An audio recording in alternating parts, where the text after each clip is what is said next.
Assalamualaikum warahmatullahi wabarakatuh. Di sini saya akan mempresentasikan tentang tafsir maudhu'i tematik. Pertama, rumusan masalah. 1.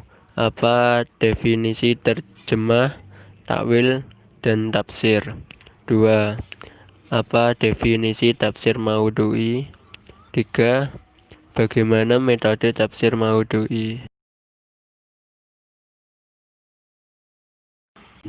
Definisi terjemah, takwil, dan tafsir. A. Terjemah. Tarjamah atau dalam tradisi pengucapan Indonesia menjadi terjemah. Dalam buku Manahil al-Irfan karya Al-Zarkhani dijelaskan bahwa menurut tinjauan bahasa, kata terjemah mengandung 4 pengertian. Pertama, menyampaikan pembicaraan kalam kepada orang yang belum mengetahuinya. Kedua, menafsirkan pembicaraan kalam dengan menggunakan bahasa aslinya.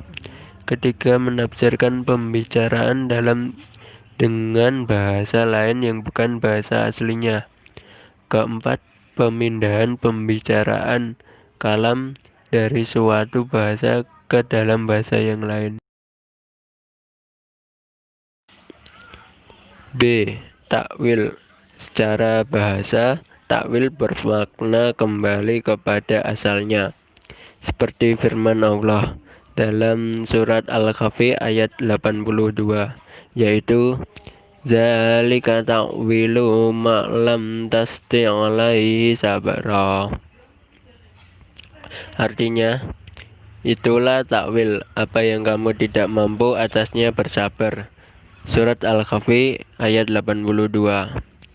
Menurut istilah takwil adalah mengembalikan sesuatu kepada makna yang sebenarnya atau menerangkan apa yang dimaksud dari suatu ayat.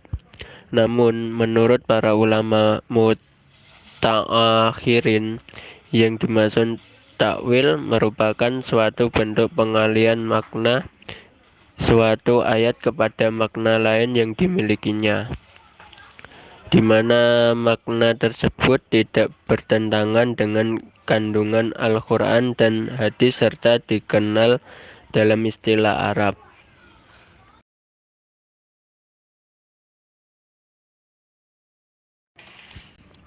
Hal ini sebagaimana ditegaskan oleh Ibnu Daqiq al-Id saat menengahi dua pendapat antara yang menolak dan menerima takwil.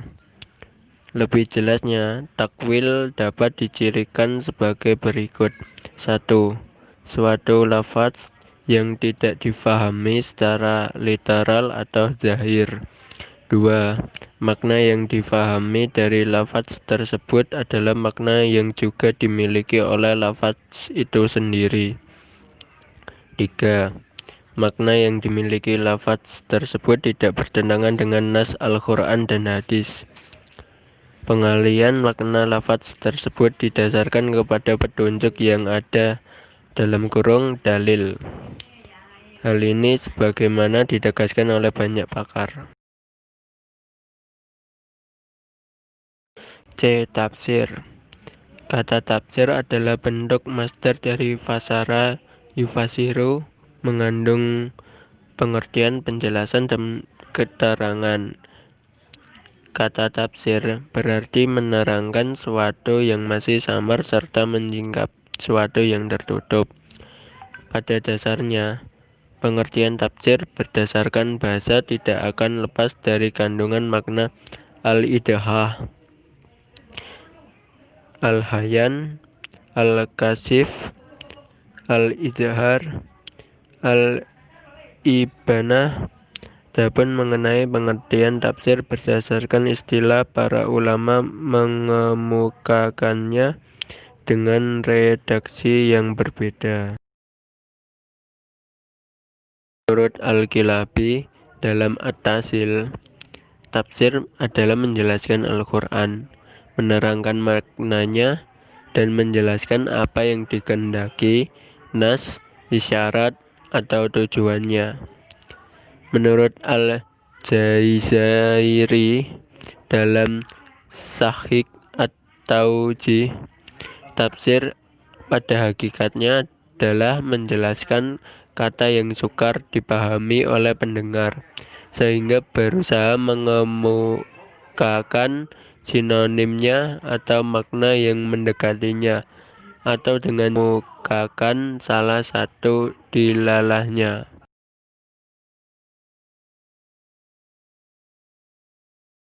Definisi tafsir maudhu'i. Kata maudhu'i berasal dari bahasa Arab yang merupakan isim maf'ul dari fi'il madzi yang berarti meletakkan, menjadikan, menghina, mendustakan, dan membuat-buat. Dalam istilah para ulama, tafsir maudhu'i adalah suatu metode menafsirkan Al-Quran dengan menghimpun ayat-ayat, kemudian mengambil kesimpulan menyeluruh tentang masalah tersebut. Ada tafsir maudhu'i. Sistematika penyajian tafsir secara tematik atau maudhu'i adalah sebuah bentuk rangkai penulisan karya tafsir yang struktur penamparannya mengacu pada tema tertentu atau pada ayat, surat, atau juz tertentu yang ditentukan oleh penafsir sendiri. Dalam penyerapan metode ini ada beberapa langkah yang harus ditempuh oleh musafir, seperti yang dikemukakan oleh Al-Farmawi sebagai berikut. Langkah kerja dalam metode tafsir maudhu'i. 1. Menetapkan masalah yang akan dibahas. 2. Menghimpun ayat-ayat yang berkaitan dengan suatu masalah tertentu. 3. Runutan ayat sesuai dengan masa turunnya disertai pengetahuan tentang asbab an-nuzul. 4. Memahami korelasi ayat-ayat tersebut dalam suratnya masing-masing. 5. Menyusun pembahasan dalam kerangka yang sempurna. 6. Melengkapi pembahasan dengan hadis-hadis yang relevan dengan pokok bahasan. 7. Mempelajari ayat-ayat yang ditafsirkan secara keseluruhan dengan jalan menghimpun ayat-ayat tersebut yang mempunyai pengertian yang sama atau mengkompromikan antara yang umum dan yang khas. Sekian dan terima kasih. Wassalamualaikum warahmatullahi wabarakatuh.